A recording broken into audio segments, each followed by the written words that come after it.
ফ্যামিলির সাথে ঈদ করাটা খুব বিশাল একটা ব্যাপার। তো সেই হিসেবে খুব ভালো গেছে। সালামি বেশি পাই নাই, খুব স্বল্প পরিমাণে আমার ভাই বাবা দিয়েছেন। তো সর্বমোট ৩০০ টাকা পাইছি। এটা তো খুবই অ্যামেজিং একটা ব্যাপার। তবে একটু খারাপ লাগতেছে, আপা আমাদের সবসময় রমজানের মধ্যে অনেক রেসিপি দেয়, বাট এইবার রেসিপি আমরা পাই নাই, সেই জন্য একটু খারাপ লাগতেছে। বাট তাও ওনাকে মিস করতেছি। প্রত্যেকবার তো ফোনে কল দিয়ে উনি উইশ করে, বাট এবার উইশ করে নাই, সেটা মিস করতেছি। আপার উদ্দেশ্য আর কি বলবো, উনি গেছে আলহামদুলিল্লাহ অনেক ভালো হয়েছে। আমরা চাই যাতে উনি আর দেশে না ফিরে আসুক। আপার সময়কার ঈদ যেটা ছিল যে আমাদের ধর্মপ্রাণ মুসল্লি যারা আছে বা আমাদের বাংলাদেশে যে মানুষগুলো আছে, ম্যাক্সিমাম মানুষ কিন্তু পরিবারের সাথে ঈদ করতে যাওয়ার জন্য আপনার গ্রামের বাড়িতে যায়। তো সেই তুলনায় প্রতি বছর দেখি খুব তারা হ্যাসেল পোহাইতে হয়, অনেক জ্যাম জট, তারপরে হচ্ছে তারা অনেক হয়রানির শিকার হয়। কিন্তু সেক্ষেত্রে এইবার খুব একটা হয়রানির শিকার হতে হয় নাই।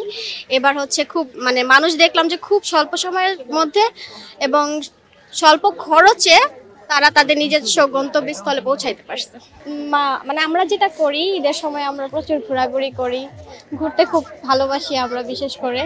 তো সেই জন্য আমি আমার ফ্রেন্ডের সাথে ঘুরতে আসলাম।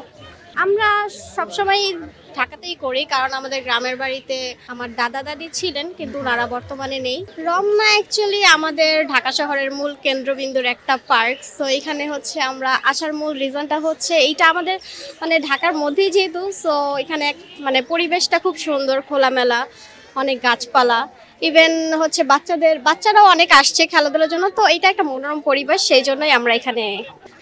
সালামি বেশি পাই নাই, খুব স্বল্প পরিমাণে আমার ভাই বাবা দিয়েছেন।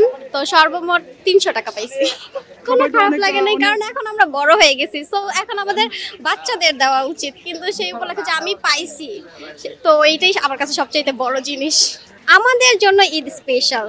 সো সবসময় ঈদ আমাদের জন্য স্পেশাল দিন যেহেতু, তো সবসময় আমাদের ব্যতিক্রম কিছু মনে হয় নাই, এক্সাইটমেন্ট থাকি সবসময় ঈদের জন্য। তো এইবারও আমরা খুব এক্সাইটমেন্ট। সো ঈদ আমাদের জন্য যেহেতু অনেক স্পেশাল, সো ঈদটা আমরা খুব ভালোভাবে এনজয় করি। এই যে আমার ফ্রেন্ড আসছে, ওর নাম শাকিলা, আমার একমাত্র ফ্রেন্ড। এই তো ওর বাড়ি গাজীপুর। তো ও গাজীপুর থেকে আমাদের এই রমনা পার্কে ঈদ করতে আসছে। তো যেহেতু আমরা এখন ফ্রেন্ড সার্কেল আমাদের বড় হতে হতে কিছুটা ফ্রেন্ড সার্কেল কমে যায়। তো ও আমাদের এখানে সুন্দর পরিবেশ, রমনা পার্কের যে পরিবেশটা, এটা উপভোগ করার জন্য সেই গাজীপুর থেকে এখানে চলে আসছে। আলহামদুলিল্লাহ ভাইয়া, এটা বরাবর আমাদের খুবই ভালো লাগে, আর আমরা প্রায় সময় রমনা পার্কে আসি। আর এবছর একটু বেশি স্পেশাল ভাইয়া, বান্ধবী অলওয়েজ বেস্ট। কারণ বয়ফ্রেন্ড আজ আসতে কাল থাকবে না, কিন্তু বান্ধবী সবসময় থেকে যায় সারা জীবনের জন্য। হ্যাঁ।